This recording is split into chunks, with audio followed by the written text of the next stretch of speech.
नमस्कार। कभी सोचा है कि कैमरा फ्लैश या फिर कंप्यूटर की मेमोरी में ये ऊर्जा स्टोर कैसे होती है? इसका जवाब पता है कहाँ छिपा है? फिजिक्स के दो बहुत ही पावरफुल आइडियाज में, विद्युत विभव और धारिता। आज हम एक बहुत ही आसान से सवाल से शुरुआत करेंगे और देखेंगे कि कैसे ये हमें उस अदृश्य शक्ति को समझने में मदद करता है जो हमारी दुनिया चला रही है। तो चलिए इस सफर को शुरू करते हैं। अच्छा, एक बहुत ही बेसिक सवाल से शुरू करते हैं। मान लीजिए जमीन पर एक पत्थर पड़ा है। उसे उठाने के लिए क्या करना पड़ता है? जाहिर सी बात है, गुरुत्वाकर्षण के खिंचाव के खिलाफ बल लगाना पड़ता है ना? इसी को हम विज्ञान में कार्य या वर्क कहते हैं। और ये जो मेहनत या ऊर्जा हमने लगाई, वो पत्थर में पोटेंशियल एनर्जी के रूप में जमा हो जाती है। बस इस एक बात को याद रखिए, क्योंकि यही हमारे आज के टॉपिक की नींव है। अब चलिए पत्थर वाले आइडिया को चार्ज की इस अदृश्य दुनिया में ले चलते हैं। जैसे धरती का अपना एक गुरुत्वाकर्षण क्षेत्र होता है, ठीक वैसे ही चार्ज का भी अपना एक विद्युत क्षेत्र यानी इलेक्ट्रिक फील्ड होता है। और जैसे पत्थर को उठाने में काम करना पड़ता है, बिल्कुल वैसे ही किसी चार्ज को इस इलेक्ट्रिक फील्ड के विरुद्ध धकेलने में भी कार्य करना पड़ता है। और पता है, इसी कार्य से जन्म होता है इलेक्ट्रिक पोटेंशियल के कॉन्सेप्ट का। इसे ऐसे समझिए, इलेक्ट्रिक फील्ड में किसी पॉइंट का पोटेंशियल उस जगह तक एक यूनिट पॉजिटिव चार्ज को लाने में लगने वाले कार्य की कीमत है। ये उस जगह की खासियत है, ना कि उस चार्ज की जिसे हम लेकर आ रहे हैं। तो इसे गणित में कैसे लिखते हैं? बहुत ही सिंपल है।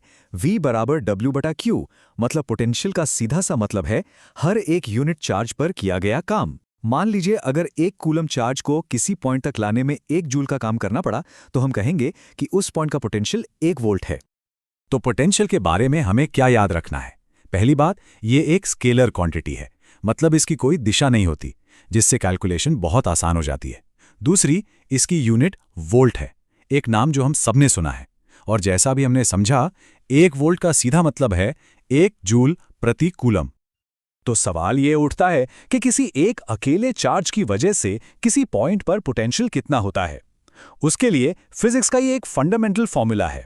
इसमें V पोटेंशियल है, Q हमारे चार्ज की वैल्यू है और R उस चार्ज से हमारी दूरी। इस फॉर्मूले की खूबसूरती इसके सिंपल मतलब में है। देखिए, अगर चार्ज Q का मान बढ़ता है तो पोटेंशियल V भी बढ़ता है, सीधा हिसाब। और अगर चार्ज से दूरी R बढ़ती है तो पोटेंशियल घट जाता है। ये बिल्कुल कॉमन सेंस वाली बात है ना? सोर्स जितना पावरफुल होगा या हम उसके जितने करीब होंगे, असर उतना ही ज्यादा होगा।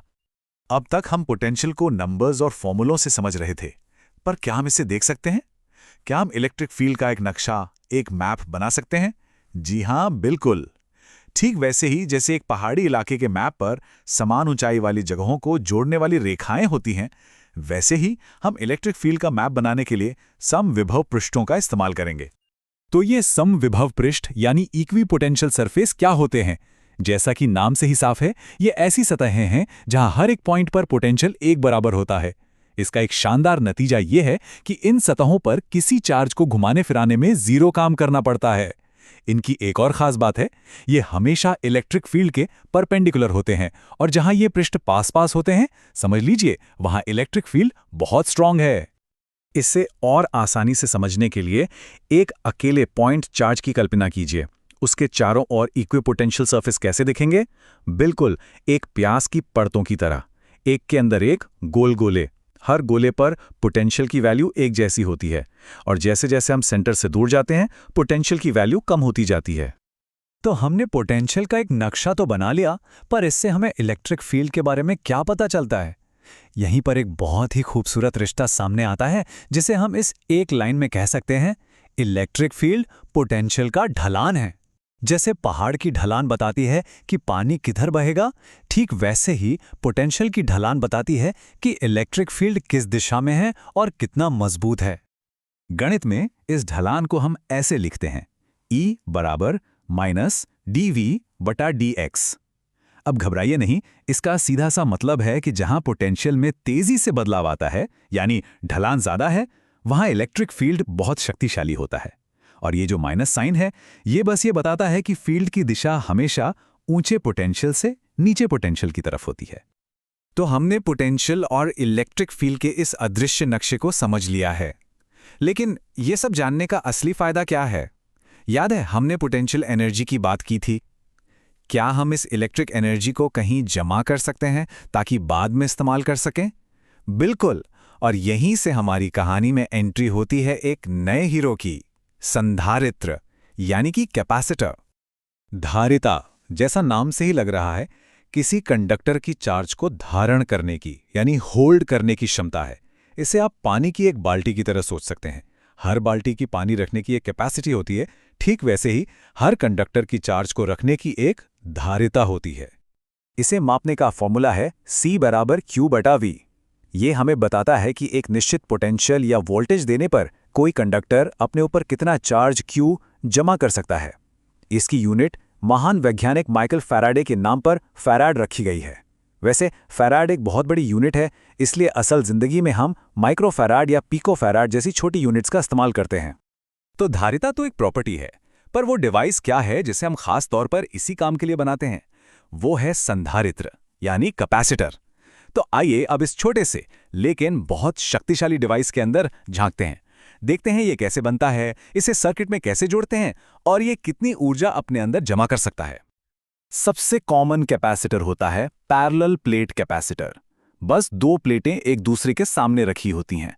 इसकी धारिता प्लेटों का एरिया A बढ़ाने से बढ़ती है और उनके बीच की दूरी D बढ़ाने से घटती है।